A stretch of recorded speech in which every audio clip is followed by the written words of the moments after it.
আজকে ঘুরতে গেছিলাম নওগাঁ সদরে বলিহার রাজবাড়িতে। আগে অনেক রাজা বাদশারা ছিল, কিন্তু এখন সেটা ভুতুরে বাড়ি।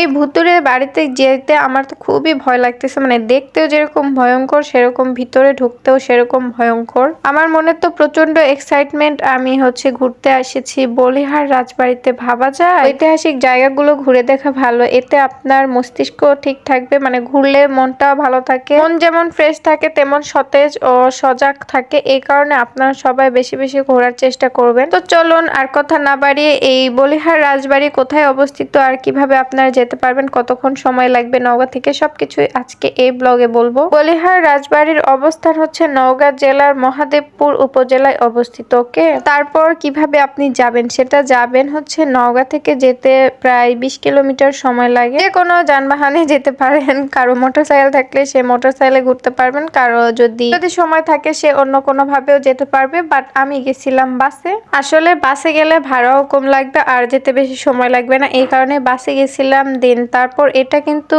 নওগাঁ জেলার পুরাতন জমিদারে এই রাজত্ব চালাইতো। এখন সেটা তো ভেঙে চুরে একদম শেষের দিকে, মানে দেখতেও ভয় লাগতেছে, মানে এমন একটা অবস্থা। আমি তো প্রথমে ভিতরে ঢুকতেই চাইনি, মানে এত পরিমাণ ভয় লাগছিল।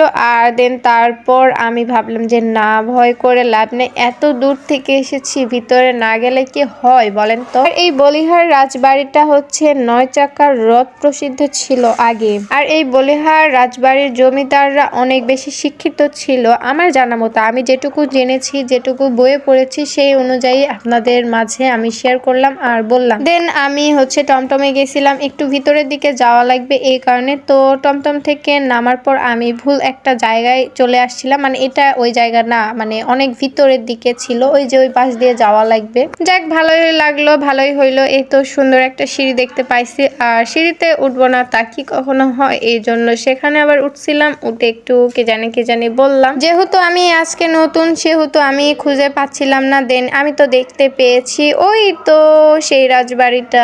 ওরে বাবারে, মানে এখান থেকে এতগুলান গাছ, আর এর মধ্যে মানে দেখতেই তো বোঝাই যাচ্ছে যে কেমন একটা অবস্থা, মানে ভয় ভয় ভয়। তো তারপর তো এই যে তালা দেওয়া ছিল, এদিক দিয়ে যাওয়া লাগবে। দেন তালা দেওয়া ছিল এই কারণে আমি ভাবছিলাম যে আমার হয়তো বা যাওয়াই হবে না, কিন্তু ওই যে কপালে থাকলে তো সবকিছুই হয়। তো ওখানকার যেই ম্যানেজার ছিল, মানে গেটম্যান যে ছিল, সে গেটটা খুলে দিছিল। দেন তারপর আমি ভিতরে যেতে পারছিলাম। আর রাজবাড়িটা মূলত 2 তলা ছিল, কিন্তু আমি উপর তলায় উঠতে পারিনি, কারণ উপর তলায় কি ছিল জানেন, খুবই খুবই ভয়াবহ অবস্থা ছিল, এই কারণে 2 তলাতে উঠতে পারিনি। এই কারণে নিচ থেকে একটু ভিডিও করে একটু ঘোরাঘুরি করে আমি চলে আসছিলাম। বাবারে বাবা, অত রিস্ক নেওয়া যাবে না বাবা, জীবন তো একটাই। ওরকম ভাবে যদি ওর উপরে উঠে যদি একদম রাজবাড়ি যদি ভেঙে যায় তাহলে তো অবস্থা খারাপ, এই কারণে ভয়েই উঠিনি। দেন তারপর আমি সেখান থেকে বের হয়ে চলে আসলাম। আর বের হয়ে চলে আসার পর আমার শান্তি লাগলো, কারণ যদি কোনো কিছু হয়ে যায় তাহলে তো অবস্থা খারাপ। আর আজকের ব্লগটা এতদূর পর্যন্ত। সবাই ভালো থাকবেন, সুস্থ থাকবেন, আল্লাহ হাফেজ। আর ব্লগটা ভালো লাগলে অবশ্যই সবাই লাইক কমেন্ট শেয়ার করে যাবেন।